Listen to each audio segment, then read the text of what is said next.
La paracha Vayakhel met à l'honneur une fonction, ou plutôt un métier, pas n'importe lequel, celui de bâtisseur, celui d'architecte. Il est question dans cette paracha, non pas d'un, mais de deux hommes qui assurent cette fonction dans le désert, deux personnages que tous ne connaissent pas. Il y a d'un côté un certain Betzalel, qui est l'architecte du tabernacle. Son nom a été donné à une célèbre école d'art à Jérusalem aujourd'hui.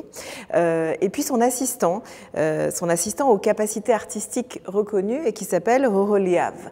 Betzalel et Oholiav sont deux modèles de bâtisseurs particuliers dans la Torah. Et j'aimerais un instant penser avec vous le sens du nom qu'ils portent. Dans la tradition hébraïque, vous le savez sans doute, les noms ne sont pas un hasard, ne sont pas anodins. Ils disent toujours quelque chose de nous, de nos caractères, de notre histoire, de notre fonction, de nos capacités, de nos talents.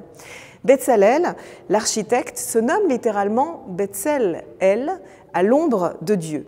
Et c'est un nom intéressant, parce que finalement cet homme aurait pu s'appeler lumineux ou brillant, mais non, son nom est un nom d'humilité, son nom est un nom d'ombre. Traduction, le talent de Betzalel n'est pas ce qu'il place en pleine lumière, ce qui jaillit de lui comme une luminosité, mais lui vient du fait qu'il sait s'abriter à l'ombre d'une source lumineuse qui n'est autre que celle du divin. Il peut créer parce que quelque chose rayonne au-dessus de lui, au-delà de lui, et l'installe à l'ombre d'un plus grand que lui. Quant à Oholiav, son assistant, celui-là s'appelle littéralement Ohel Liav, la tente du Père. Et avouez que c'est un drôle de nom.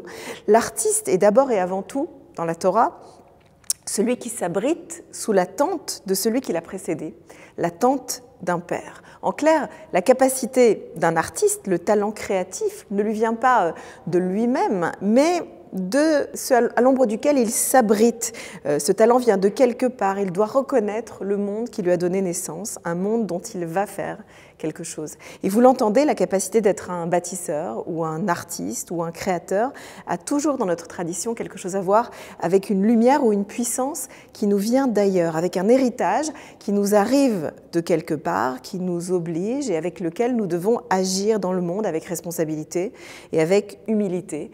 Toute création, toute innovation est aussi parfois un héritage. Shabbat Shalom.